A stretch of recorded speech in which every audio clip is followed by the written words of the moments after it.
এই ভগবান, এই বুলা, তাড়াতাড়ি বাথরুম পরিষ্কার করে বেরিলাম।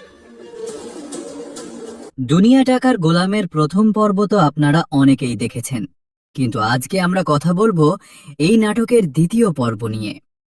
এই নাটকের আড়ালে এমন কিছু ভয়ঙ্কর সত্য লুকিয়ে আছে যা সাধারণ দর্শকদের মাথা ঘুরিয়ে দেবে।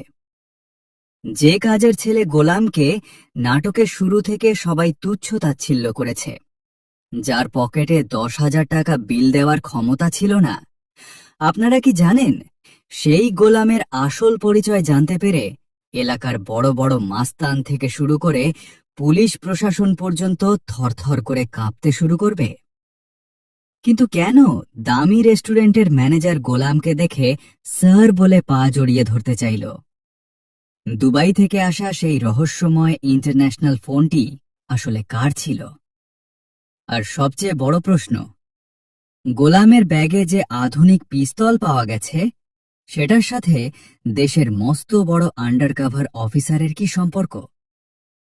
সে কি শুধুই একজন কাজের ছেলে, নাকি গোপনে চলছে অন্য কিছু? কি সেই ভয়ঙ্কর সত্য যা দেখলে গা শিউড়ে উঠবে? আজকের ভিডিওতে আমরা এই নাটকের মূল কাহিনী এবং ভেতরের এমন কিছু অজানা টুইস্ট আপনাদের সামনে সহজ ও সুন্দরভাবে তুলে ধরব, যা শোনার পর নাটকের পরবর্তী পর্ব দেখার জন্য আপনার আগ্রহ 100 গুণ বেড়ে যাবে। তাই একটুও স্কিপ না করে পুরো ভিডিওটি শেষ দেখুন। গল্পের মূল প্রেক্ষাপট ক্ষমতার অপব্যবহার এবং সমাজের দ্বিমুখী আচরণকে কেন্দ্র করে। টাকা থাকলে সমাজে কিভাবে একজন অপরাধীও পার পেয়ে যায়, আর টাকা না থাকলে একজন সাধারণ মানুষকে কিভাবে পশুর চেয়েও অধম মনে করা হয়, তাই নাটকে ফুটিয়ে তোলা হয়েছে। গল্পের প্রধান নারী চরিত্র হচ্ছে ঋতু। ঋতু একজন কোটিপতির মেয়ে হলেও তার নিজের পরিবারেই সে চরম নোংরা ষড়যন্ত্রের শিকার। তার সৎ মা এবং সৎ বোন তাকে মনে প্রাণে ঘৃণা করে।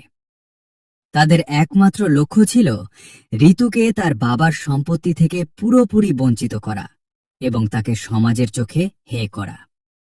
এই ষড়যন্ত্রের অংশ হিসেবেই তারা অত্যন্ত সুকৌশলে ঋতুর বাবা ও ঋতুকে বাধ্য করে বাড়ির কাজের ছেলে